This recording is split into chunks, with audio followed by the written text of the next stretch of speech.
যে আমরা দরদ ছবিটি শুনতে পাচ্ছি যে ঈদ ছাড়া রিলিজ দেওয়া হবে, ঈদ ছাড়া শাকিব ভাইয়ার ছবি রিলিজ দিলে কিরকম চলবে বলে আপনার মনে হয়? তারপরও শাকিব খান যতদিন আছে আমরা ততদিন আছি। অন্য অন্য মুভিগুলোতে প্রায় 3-4 গুণ ব্যবসা করে, কিন্তু প্রিয়তমার ক্ষেত্রে আমি 10 গুণ ব্যবসা করছি।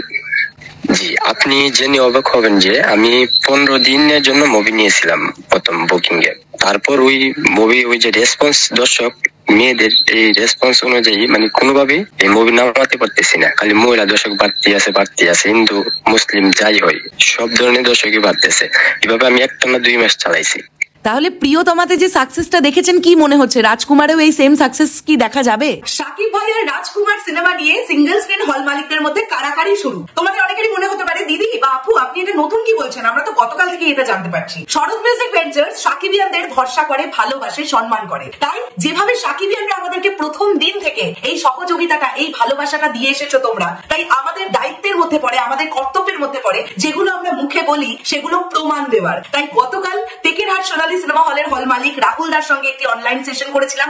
আজকে রাজ সিনেমা হল কুলিয়াচর ঢাকার হল মালিক সাজু আহমেদ জির সঙ্গে আজকে আমরা একটি অডিও কনভারসেশনে কথা বলেছি। প্রমাণ নিয়ে কাজ হবে। আর শাকিবিয়ানদের একটাই অনুরোধ, তোমরা এই ভিডিওগুলোকে একটু বেশি বেশি করে প্লিজ করজোরে অনুরোধ করছি শেয়ার করো। কারণ কি জানো, আমরা এরকম আরো সিঙ্গেল স্ক্রিন হল মালিকদের সঙ্গে কথা বলতে চাই। আমি তো এই দেশ থেকে বসে ভিডিও করি, আমি তো ইন্ডিয়া থেকে বসে ভিডিও করি, তাই সকলের ফোন নাম্বার আমি যোগাযোগ করতে পারছি না। এই যেমন সাজু আহমেদ ভাইয়া আমার সঙ্গে নিজে যোগাযোগ করেছেন। তো তোমরা যদি ভিডিওগুলো একটু শেয়ার করে দাও, আর সিঙ্গেল স্ক্রিনের হল মালিকদের কাছে যদি সেই ভিডিওগুলো গিয়ে পৌঁছয়, তারা যদি আমাদের সঙ্গে দয়া করে একটু যোগাযোগ করেন, আমরা প্রত্যেকটি সিঙ্গেল স্ক্রিনের হল মালিকদের সঙ্গে কথা বলার চেষ্টা করব যে শাকিব ভাইয়া ছাড়া সত্যি সিঙ্গেল স্ক্রিন অচল। এটা বারবার প্রমাণিত হবে। আমি আর এই ভিডিওতে বেশি কথা বলবো না, গোটা অডিও সেকশনটা তোমরা শুনে নাও যে কি বলছেন সাজু আহমেদ, রাজ সিনেমা হলের হল মালিক, তিনি কি বলছেন। রাজকুমার নিয়ে এক্স্যাক্টলি কি পরিমাণে কারাকারি মারামারি শুরু হয়েছে সেটা এখন থেকেই তোমরা জানতে থাকো। আর ভিডিওটা ভালো লাগলে যেটা বললাম সেটা করতে হবে। আর যারা ইউটিউব থেকে দেখছো প্লিজ আমাদের চ্যানেলটা সাবস্ক্রাইব করো, যারা ফেসবুক থেকে দেখছো প্লিজ আমাদের এক্ষুনি পেজটাকে ফলো দিয়ে দাও, ফলো দিয়ে পাশে থেকো। আমি আর বকবক না করে এবার অডিওটা শুনে নাও। হ্যালো, জি জি, হ্যাঁ নমস্কার দাদা। জি নমস্কার, কেমন আছেন? ভালো আছি দাদা, রমজানের শুভেচ্ছা আপনাকে, সালাম নেবেন। হ্যাঁ দাদা, যেটা জানতে চাইছি প্রথমে একটু আপনি যদি আপনার পরিচয়টা দেন। হ্যাঁ, আমি ওই যে রাজ সিনেমা হলের মালিক, কুলিয়াচর, কিশোরগঞ্জ। আচ্ছা, আপনার নামটা একটুখানি যদি বলেন। জি, সাজু আহমেদ। আচ্ছা, আমি আপনার কাছ থেকে কিছু জিনিস জানতে চাই শাকিব ভাইয়ার ব্যাপারে। বাংলাদেশের মেগাস্টার ওনাকে বলা হয়, আপনি কি একমত? হ্যাঁ, আমি একমত। আচ্ছা, সারা বছর তো বাংলাদেশে অনেক সিনেমা রিলিজ করে, ফেস্টিভ্যালে মানে ঈদেও রিলিজ করে, ঈদের বাহিরেও রিলিজ করে। তো সেই সিনেমাগুলোর রেসপন্স কেমন থাকে যেগুলো শাকিব ভাইয়ার সিনেমা নয়? খুবই বাজে। মানে আমরা যে টাকা দিয়ে রেন্টালে আনি ওই রেন্টালটা ওঠে না, অল খরচ সবকিছু লস হয়, বিদ্যুৎ, স্টাফ। আচ্ছা, মানে সেভাবে দর্শক ইন্টারেস্টই পায় না? না না না, দর্শক আসে না, শো অফ থাকে। শো অফই থাকে। আচ্ছা, তাহলে প্রিয়তমার পর থেকে আপনার সিনেমা হলে আপনি আর কোনো সিনেমা চালাননি এখনো পর্যন্ত? না, এখনো চলছে। আমি ইন্ডি বেশ কিছু ছবি চালাইছি, জওয়ান, ডানকি, এনিমেল, পাঠান। আচ্ছা, সেগুলো ভালো চলেছে আপনার হলে? না, মোটামুটি ইন্ডিগুলা মোটামুটি এভারেজ, কিন্তু আর এই যে দেশীয় মুভিগুলা রিলিজ হয়েছে একদম বাজে। আচ্ছা, অনেক সময় অনেক হলে দেখি যে শাকিব ভাইয়ার পুরনো সিনেমাগুলোও চালানো হয়, মাঝে মধ্যেই দেখি। তো এইরকম আপনি কখনো করেছেন? জি, আমি ওই নতুন ছবি রিলিজ না হলে শাকিবের পুরাতন ছবি চালাই। আচ্ছা, সেই পুরনো সিনেমাগুলো দেখতে কি এখনো দর্শক হয়? হ্যাঁ, আসে, শাকিবের ছবিতে আসে। আচ্ছা, তাহলে আপনি বলছেন যে ইতিমধ্যে বাংলাদেশে এই একজন মানে শাকিব ভাইয়া ছাড়া আর সেভাবে কারোর ছবি ওয়ার্ক করছে না? না না। আচ্ছা, তাহলে কি ইন্ডাস্ট্রি এইভাবে এগিয়ে যাওয়া সম্ভব? মানে আপনি একজন হল মালিক, আপনি এই বিষয়টা নিয়ে কি ভাবছেন? আসলে এভাবে তো সম্ভব না, এক না এক দিয়ে তো আর ইন্ডাস্ট্রি চালানো সম্ভব না। তারপরও শাকিব খান যতদিন আছে আমরা ততদিন আছি। বুঝতে পারছি। আর আমি দেখেছিলাম যে আপনার সিনেমা হল নিয়ে বেশ কিছু নিউজ হয়েছিল প্রিয়তমার সময়, তো এবং হিমেল আশরাফ ভাইয়াও নিজেও পোস্ট করেছিলেন। তো এই বিষয়টা যদি দর্শকদের সঙ্গে একটু শেয়ার করেন। হ্যাঁ, ওই প্রিয়তমা মুভিটা আমি ফার্স্ট বুকিং করেছিলাম সর্বোচ্চ রেন্টালে ঈদের 1 মাস আগে। তো ওইটা নিয়ে ওই ফেসবুকে অনেক লেখালেখি হলো, ডিরেক্টর, প্রযোজক সবাই পোস্ট করলো, সেলফি টেলফি তুললো। এই আর কি। আচ্ছা, তাহলে প্রিয়তমার সময় আপনি যখন সবার আগে রেন্টাল দিয়ে প্রিয়তমা নিয়েছিলেন, রাজকুমারের বেলাতেও কি এমন কিছুই হবে? জি জি, ওই রকম চমক থাকবে, অপেক্ষায় থাকেন। বেশ। আর মোটামুটি আমি শুধু অ্যামাউন্ট তো জানতে চাইবো না কত অঙ্কের টাকা, কিন্তু জানতে চাইছি যে অর্থ দিয়ে আপনি রেন্টাল নেন ছবি, সেই রেন্টালের কত গুণ ব্যবসা করে মোটামুটি? অন্য অন্য মুভিগুলোতে প্রায় 3-4 গুণ ব্যবসা করে, কিন্তু প্রিয়তমার ক্ষেত্রে আমি 10 গুণ ব্যবসা করেছি। আচ্ছা, মানে আমি যদি ধরুন কথার কথা বলি, আপনি 2 লাখ টাকা দিয়ে রেন্টাল নিয়েছিলেন, আপনি 20 লক্ষ টাকার টিকিট সেল করেছেন। জি জি, এটা তো একটা হিউজ লাভ। জি, আপনি জেনে অবাক হবেন যে আমি 15 দিনের জন্য মুভি নিয়েছিলাম প্রথম বুকিং এ। তারপর ওই মুভি, ওই যে রেসপন্স দর্শক মেয়েদের, এই রেসপন্স অনুযায়ী মানে কোনোভাবে এই মুভি নামাতে পারতেছি না। খালি মহিলা দর্শক বাড়তে আছে, হিন্দু মুসলিম যাই হয় সব ধরনের দর্শকই বাড়তেছে। এভাবে আমি একটানা 2 মাস চালাইছি। আচ্ছা, আমরা দেখছিলাম প্রিয়তমার সময় নানান সিনেমা হলে মানে দর্শকের চাপ আটকে রাখা যাচ্ছে না, গেট মোটামুটি ধরে ভাঙচুর হচ্ছে, টিকিট পাচ্ছে না বলে বিরাট লম্বা লাইন। তো এই সিচুয়েশন বা এই পরিস্থিতিকে আপনি আপনার হলেও দেখেছেন? জি জি জি, আমার বেশ কয়েকবার হল গেট ভাঙার মতো অবস্থা, টানাটানি কইরা মানে একদম নাট বল্টু খুলে ফেলছে। আবার ভিতরে অনেকে টিকিট না পেয়ে সিট ভাঙচুর করছে, অনেক ধরনের রিঅ্যাক্ট করছে। আচ্ছা, দর্শকের মধ্যে ছেলে দর্শক বেশি দেখলেন না মেয়ে দর্শক বেশি দেখলেন? ছেলে মেয়ে সবাই, আর ফ্যামিলি সহ, মানে ওভারঅল সবাই। আচ্ছা, তাহলে প্রিয়তমাতে যে সাকসেসটা দেখেছেন, কি মনে হচ্ছে রাজকুমারেও এই সেম সাকসেস কি দেখা যাবে? হ্যাঁ, আমরা তো আশাবাদী, এখন দেখা যাক বাকিটা রিলিজের পর কি হয়।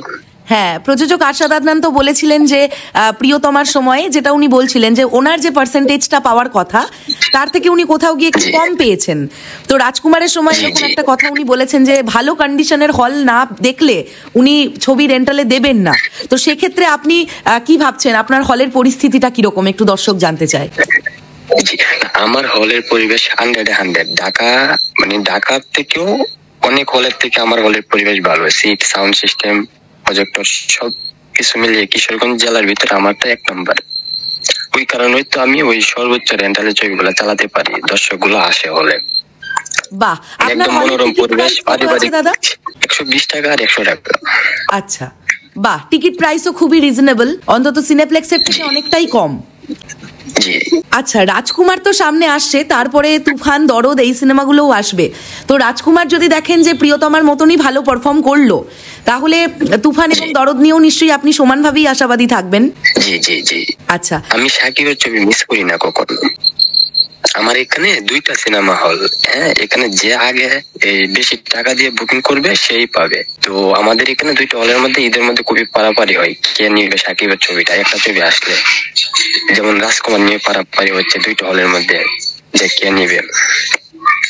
শাকিবের প্রত্যেকটা মুভিতে আমরা 2টা হলই পারাপারি হই আগে নেওয়ার জন্য। হ্যাঁ, মোটামুটি আমরা এরকম শুনছিলাম যে রাজকুমার নিয়ে মোটামুটি একটা কাড়াকাড়ি শুরু হয়ে গেছে। হ্যাঁ, আর যদি আপনাকে জিজ্ঞাসা করা হয় দরদ, তুফান আর রাজকুমার এই 3টে ছবি, আপনি নিশ্চয়ই চারিদিকের পোস্ট দেখছেন, আপনি নিশ্চয়ই দেখছেন যে শাকিব ভাইয়ার লুকগুলো কিরকম হতে পারে। হয় না, একটা সিনেমার লুক দেখে একটা আইডিয়া করা যায়। তো আপনি কোন সিনেমাটাকে নিয়ে বেশি আশাবাদী এই 3টির মধ্যে? আসলে বলতে গেলে আমি 3টা ছবি নিয়ে বেশ আশাবাদী, মানে একটা হচ্ছে একটা কম নয় কোনো দিক দিয়ে। 3টা ছবি ভালো যাবে, আমি 3টা ছবিতেই আশাবাদী। তবে একটু তুফানের ক্ষেত্রে আমি বেশি আশাবাদী। বেশ বেশ। আচ্ছা, ভীষণই ভালো লাগলো দাদা কথা বলে। আর লাস্ট একটাই প্রশ্ন আপনার কাছে রাখতে চাই, যে এই যে আপনি একজন হল মালিক হয়ে বলছেন যে শাকিব খানের সিনেমা ছাড়া সেভাবে কোনো সিনেমা চলে না, এই শাকিব খানের এই আধিপত্য বিস্তারটা এটা এক্স্যাক্টলি কবে থেকে শুরু হলো? মানে কত বছর থেকে আপনি শাকিব খানের সিনেমা আপনার হলে আনছেন? আমি প্রায় আপনার ওই যে শাকিবের 2012 সাল থেকে আনতেছি কন্টিনিউ। আচ্ছা, একটা সময় তো আমরা এরকম দেখেছি যে একই ঈদে শাকিব ভাইয়ার নিজেরই 10টা সিনেমা রিলিজ হয়েছে। তো সেই সময়গুলোতে কি করতেন? তখন যেটা ভালো লাগতো ওইটা আনতাম, তারপর ধারাবাহিকতায় সবগুলোই চালাইতাম 1 সপ্তাহ 2 সপ্তাহ করে। আচ্ছা, ঠিক আছে। আর ভবিষ্যতে বাংলাদেশ ইন্ডাস্ট্রিকে আপনি কোথায় দেখছেন? এই যে শাকিব ভাইয়া ছাড়া তো চারিদিক থেকেই শুনতে পাচ্ছি যে সেভাবে সিঙ্গেল স্ক্রিনের ছবি চলেই না শাকিব খান ছাড়া। তো ভবিষ্যৎটা কি ভাবছেন? সাকিব ভাইয়া তো বছরে হয়তো 3টে বা 4টে ছবি করবেন, তো তা বাদে সারা বছরটা কিভাবে ভাবছেন? এই যে ঈদে আমরা যে কোটি টাকা ব্যবসা করি ওটা দিয়ে বাকি বছর লস কভার করি সাকিবের ছবি দিয়ে। আচ্ছা, আরেকটা প্রশ্ন দাদা, এই যে আমরা দরদ ছবিটি শুনতে পাচ্ছি যে ঈদ ছাড়া রিলিজ দেওয়া হবে, ঈদ ছাড়া সাকিব ভাইয়ার ছবি রিলিজ দিলে কিরকম চলবে বলে আপনার মনে হয়? হ্যাঁ, হাউসফুল যাবে, আমার এখানে হাউসফুল যাবে, আমি অন্যটা বলতে পারবো না, কিন্তু আমার এখানে হাউসফুল যাবে। সাকিবের ছবি আমার এখানে ঈদ ছাড়াও হাউসফুল গেছে, অতীতেও এখনো যাবে, ভবিষ্যতেও যাবে, আমি আশাবাদী। আচ্ছা, তার মানে আপনি বলছেন সাকিব খানের সিনেমা রিলিজ দিতে গেলে কোনো ফেস্টিভ্যাল দরকার হয় না? দরকার হয় না, হ্যাঁ। বেশ বেশ, খুব ভালো লাগলো দাদা আপনার সঙ্গে কথা বলে। আর অবশ্যই আমরাও অনেক আশাবাদী সাকিব ভাইয়ার 3টে সিনেমা নিয়েই। আমি অবশ্যই চাইবো যে আপনার হলে ভীষণ ভালো চলুক, এবং আপনি প্রিয়তমার সময় যেমন 10 ডাবল আপনার লাভ হয়েছে, যেন রাজকুমারের সময় 20 ডাবল লাভ হয়। আমি এটাই আশা করি। ভালো থাকবেন দাদা, খুব ভালো থাকবেন, অসংখ্য ধন্যবাদ আমাদের সময় দেবার জন্য। জি, আপনিও ভালো থাকবেন। ধন্যবাদ ধন্যবাদ দাদা। ঠিক আছে, ওয়েলকাম।